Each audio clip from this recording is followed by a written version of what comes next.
America was once the breadbasket of the world. For over a century, golden waves of corn from the Midwest fed nations across the globe. But in 2025, something unprecedented happened. Today, America's corn sits rotting in silos while Canada quietly cashes in on a multi-billion-dollar opportunity. This isn't just a price dip or a bad harvest season. This is a complete power shift in global agriculture, and most Americans have no idea it's happening. For decades, America dominated global corn exports. We fed the world. Literally, our corn went to China for livestock feed, to Mexico for tortillas, to Europe for ethanol. The US controlled nearly 40% of global corn trade, generating over $18 billion annually. But 2025 marked a turning point that few saw coming. China, America's largest corn customer, suddenly halted orders. Within weeks, other major buyers began walking away. The domino effect was swift and brutal. Then came the government response that made everything worse. The USDA, facing budget pressure, cut food support programs that had sustained rural communities for generations. Schools that depended on grain subsidies suddenly faced massive budget shortfalls. By March 2025, corn prices had crashed to $3.50 per bushel, the lowest since 2016. For most farmers, this was below their break-even point. They were literally losing money by harvesting their own crops. The crisis became visible at America's grain export terminals. Over 2 million tons of corn, enough to feed 10 million people for a year, were rejected and returned to New Orleans. Barges that should have been unloaded in days sat stalled for weeks. Every day of delay cost farmers an additional 27 cents per bushel. With shipping contracts being voided left and right, the financial bleeding was relentless. But the real killer was hidden in the fine print. New tariffs on Chinese-built cargo vessels, ships that handle 60% of grain exports, added $930 million annually to shipping costs. These costs were passed directly to American farmers. At the same time, the USDA raised pesticide testing fees by 40% per shipment. What once cost $2,000 to test now cost $2,800. For farmers already bleeding money, these additional charges were devastating.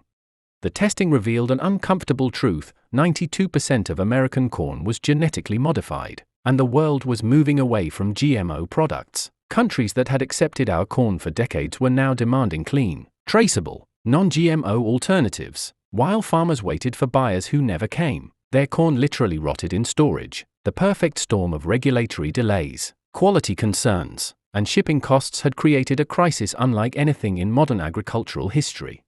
While America's corn empire crumbled, Canada was quietly executing one of the most brilliant agricultural strategies in history. They didn't announce it with fanfare or trade wars. They simply gave the world exactly what it wanted. Canada signed massive trade deals with Japan, South Korea, and the European Union. These weren't just price agreements, they were comprehensive partnerships that prioritized quality, sustainability, and technological innovation. The centerpiece was something called Prairie Trace, a blockchain system that tracks every kernel of corn from seed to silo to ship. Buyers could scan a QR code and see exactly where their corn was grown, what fertilizers were used, and even the weather conditions during harvest. Canadian corn was everything American corn wasn't: non-GMO, glyphosate-free, low carbon, and completely traceable. While American farmers were stuck with industrial methods from the 1990s, Canada had quietly modernized their entire supply chain. The results were immediate and dramatic. Manitoba corn was selling for $4.20 per bushel while American corn languished at $3.45. Canadian farmers were earning 22% more for a superior product that the world actually wanted. Canada listened to what the market wanted and delivered it. Quality, traceability, sustainability, that's what buyers care about now.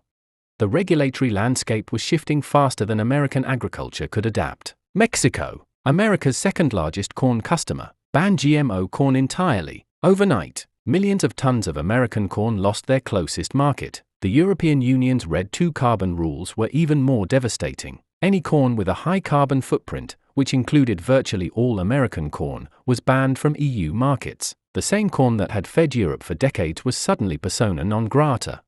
Canada's compliance with these new standards meant their grain cleared European customs in just 8 days. American grain, when it was accepted at all, took 28 days and multiple inspections. In the grain trade, time is money, and America was losing both. The Canadian government backed their farmers with Export Development Canada, providing insurance, cost coverage, and even cold chain subsidies. American farmers faced the global market alone, with their own government actively working against them through tariffs and reduced support.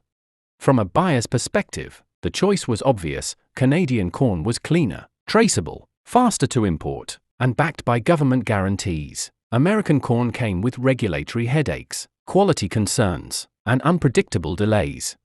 By summer 2025, America was drowning in its own corn. 2.5 billion bushels sat unsold in silos across the Midwest, enough corn to last the entire country for 3 months. Storage costs were eating farmers alive. Iowa and Indiana, the heart of American corn production, looked like agricultural graveyards. Combined sat idle in muddy fields. Farms that had been in families for generations were going underwater financially.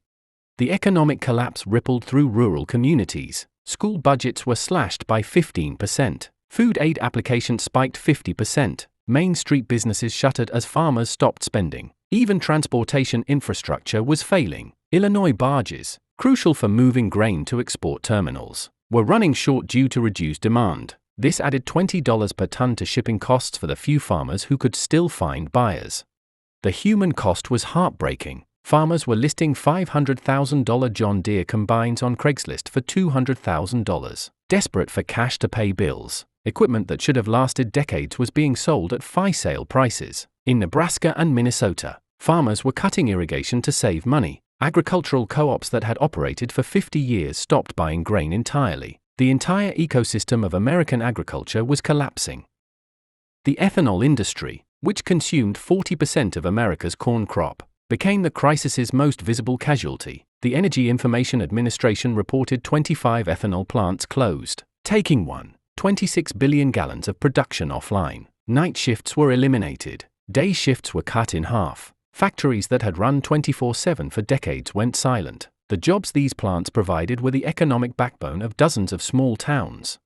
What economists called zombie towns emerged across the Corn Belt, places where the local economy had died, but the buildings and people remained. Gas stations, diners, and hardware stores that had served farming communities for generations simply locked their doors. When the plant closed, everything else died with it.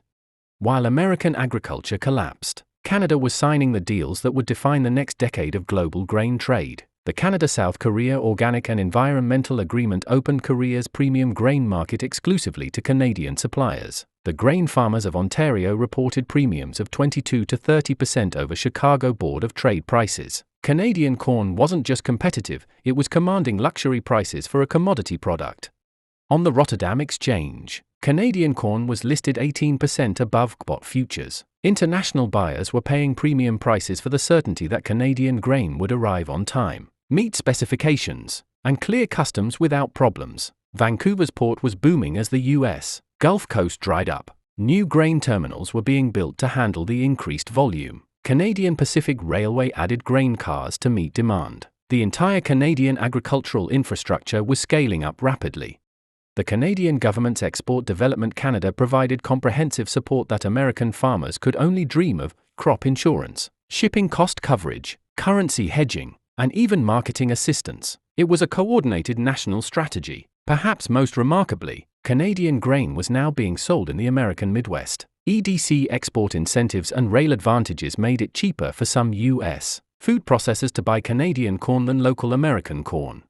Corn was just the beginning. Soybeans were next, 92% GMO and increasingly banned by the same countries that had rejected American corn. The pattern was repeating with devastating predictability. Dairy farms were getting crushed by rising feed costs. As corn prices stayed low but quality corn became scarce, dairy farmers faced an impossible choice: feed their cows cheap, potentially rejected corn, or pay premium prices for clean feed.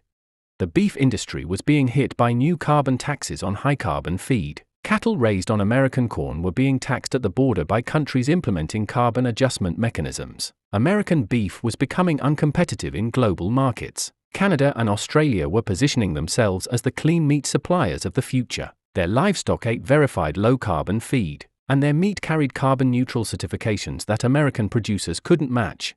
The crisis was metastasizing through the entire agricultural supply chain. What started with corn was spreading to every major food commodity. America's agricultural dominance was being dismantled piece by piece. America stands at a crossroads. Two paths stretch ahead. each leading to a radically different future for American agriculture. Path 1. Reform. Drop the punitive tariffs that are killing exports. Adopt green standards that meet global demand. Embrace blockchain traceability that builds buyer confidence. Restore trade relationships through quality and reliability rather than market dominance.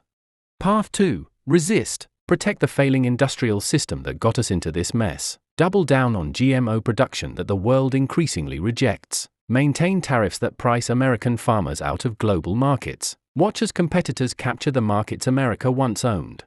The choice isn't really about corn. It's about whether America will adapt to a changing world or cling to past dominance while the future slips away. Will Washington fix the rails, or let America's heartland turn to dust? The farmers who will survive this crisis are already adapting. They're going organic, implementing traceability, reducing their carbon footprint. They're doing what Canadian farmers did, giving the world what it actually wants. Corn is just the beginning. Soybeans, dairy, beef, they're all next. The question isn't whether this crisis will spread, it's whether America will adapt fast enough to survive it. What should Washington do before the entire agricultural supply chain collapses? How would you fix American agriculture? Is it time to embrace the Green Revolution, or should we double down on the industrial model that built our agricultural empire? The answers will shape America's role in feeding the world for the next century. What surprised you most about this crisis? And do you think America can catch up to Canada's agricultural revolution?